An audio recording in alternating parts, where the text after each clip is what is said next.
Gobin, mana jawatan kuasa siasat pegawai SPRM dituduh salah laku? Silap. Silap. Bersatu gantung keahlian MP Kuala Kangsar.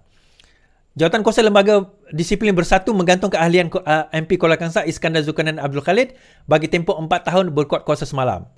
Sesogak Agung Hamzah Zainuddin berkata jawatan kuasa itu bersidang semalam bagi meneliti laporan penelitian disiplin dan pelanggaran perlembagaan parti oleh Iskandar Zulkarnain.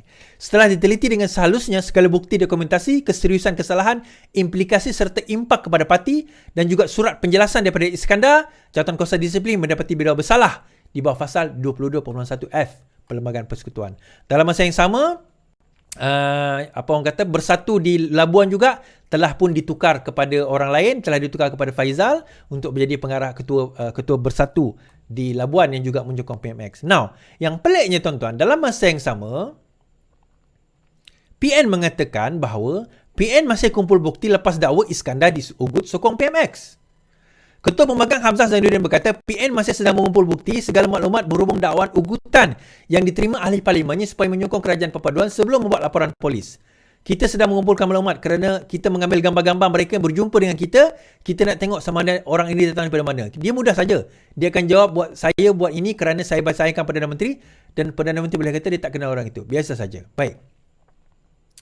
Dan saya mudah je tuan-tuan. Okey.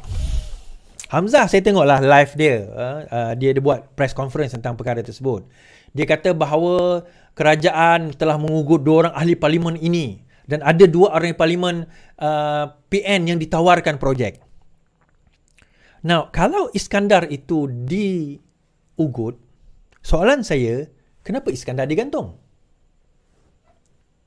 Kalau Iskandar Zulkarnain, ahli parlimen Kuala Kangsar itu dikatakan diugut, soalan saya, kenapa Iskandar digantung?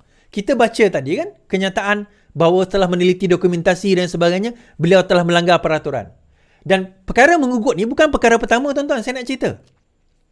Kalau saya nak cerita bukan perkara pertama. Kalau kita tengok, Xavier dahulu pernah dikatakan dia diugut. Dia melompat. Akhirnya dia sokong pada masa itu PN sebagai kerajaan.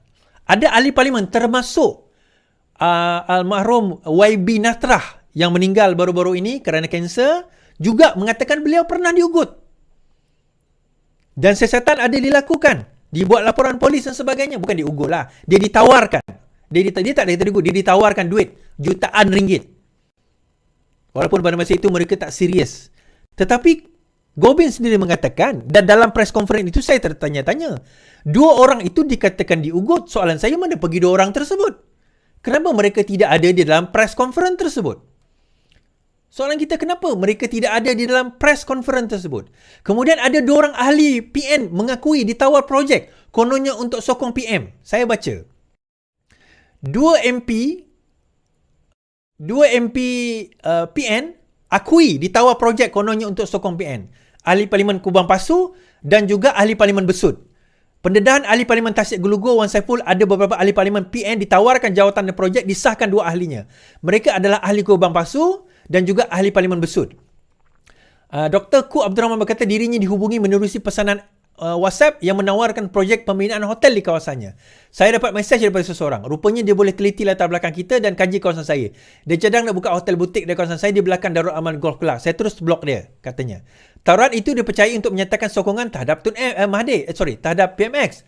Dalam pada itu, ahli Parlimen Besut Syekh Muhammad Yusof berkata, beliau juga dihubungi seseorang yang bernama Datuk Rizal Adham. Boleh mendapat satu email mencadangkan membina hotel 40 bilik di Besut. Saya baru terima 41 email daripada Datuk Rizal mencadangkan bilik hotel 40 bilik. Dilengkapi kolam renang dan pasaraya runcit di pasaraya Besut katanya. Kedua-dua mereka berkata mengulas pendedahan Wan Saiful. Tawaran menarik diberi sebagai habuan meninggalkan parti tersebut, termasuk tawaran mengetuai GLC. Antara lain tawaran membina hotel. Baik.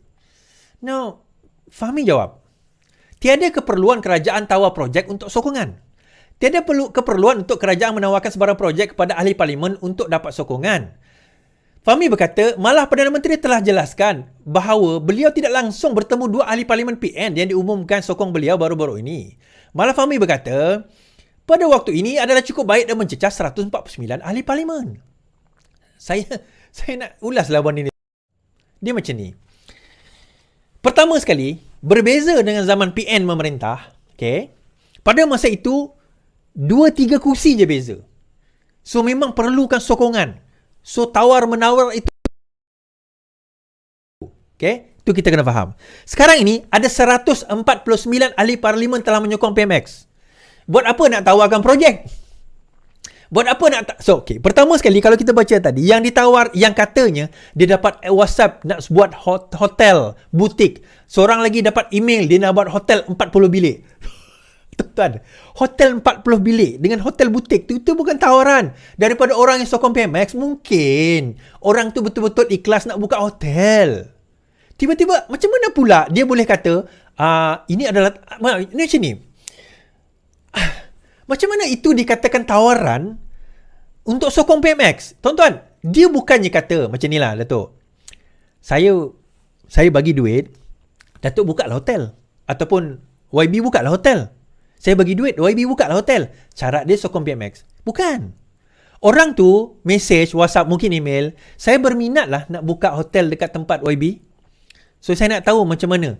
Tak, itu business opportunity. Itu normal. Kat mana dikatakan benda itu tiba-tiba nak menyokong PMX? Sebab itu Gobin kata, kalau betul ada tawaran tersebut, kenapa tak lapor SPRM? Kenapa tak dedahkan di dalam parlimen? Tak, dia macam seolah-olah main tembak je, tuan-tuan. Just because ada seseorang menawarkan. Kan? Tuan-tuan, saya tak faham kat mana. Kat mana yang dia katakan tawaran tersebut? Ugutan itu pun, kalau dia benar diugut, kenapa dia digantung? Itu soalan saya. Kalau benar Kuala Kangsar diugut, soalan saya, kenapa dia digantung? Dan kenapa masa press conference yang diadakan oleh Hamzah tu mengatakan bahawa dia diugut itu, kedua-dua ahli parlimen Kuala Kangsar dan Labuan tak ada? Saya tak cek yang terkini lah. Tetapi baru-baru ini, daripada parlimen bersidang, Kuala Kangsar tak ada, memang tak muncul. Setelah dia menyokong PMX lah, dia tak muncul di dalam parlimen. Kenapa? And tiba-tiba keluar berita, Labuan sekarang digantung, bahagian Labuan digantikan oleh Faizal kot, kata silap saya. Kemudian ahli parlimen Kuala Kangsar digantung. Tapi yet dikatakan bahawa dia telah diugut. Bukankah itu satu penganiayaan? Member tu dah kita katakan diugut. Oh, ada bukti dan sebagainya. Kami tengah mengumpul bukti dan sebagainya. Tapi dalam sama, dia kena gantung. So yang mana satu ni? Dia diugut ke tidak? Kan? Dia diugut ke tidak? Itu persoalan ni kita nak bangkitkan. Kan? Kalau kita tengok dekat sini, saya bawa tadi kan, ada orang nak jumpa kami, minta sokong Anwar, kata dua wakil PN. Ini saya sebut tadi. Dua ahli parlimen pembangkang mendakwa telah dihubungi oleh pihak tertentu. Ini susulan dakwaan Ketua Penerangan Bersatu. Okey. Kemudian dia kata, saya dapat mesej daripada seseorang. Rupanya dia sudah teliti. Okey. Dia kata, saya terus blok dia. Dia cadang nak buka hotel butik di kawasan saya di belakang Darul Aman Golf Club. Tuan-tuan tahu tak hotel butik tu apa? Tuan-tuan tahu tak hotel butik tu apa? Hotel butik tu hotel murah. Tapi cantik. Bukan hotel mahal pun, tuan-tuan.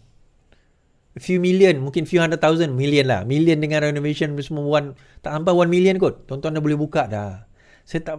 Bukan tak faham lah. Saya tahulah dia saja nak bina persepsi ni. Tapi benda ni tak fly. Sebab orang, geng-geng PN semua tahu. Banggang sangat lah, tuan-tuan.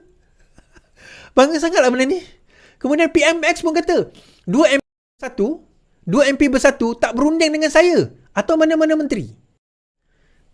149 sudah menyatakan sokongan kepada PMX. Yang PMX perlu untuk luluskan bajet ini 112 ataupun yang majoriti hadir sewaktu sidang parlimen cukup. 149 dah nyatakan sokongan pada PMX dah. Sudah tak perlu lagi, dah 2/3, lebih 2/3 dah sekarang ini. So sekarang bila dah lebih 23, dia orang dah, dia nak apa tujuan dia? Itu point saya. Apa tujuan dia?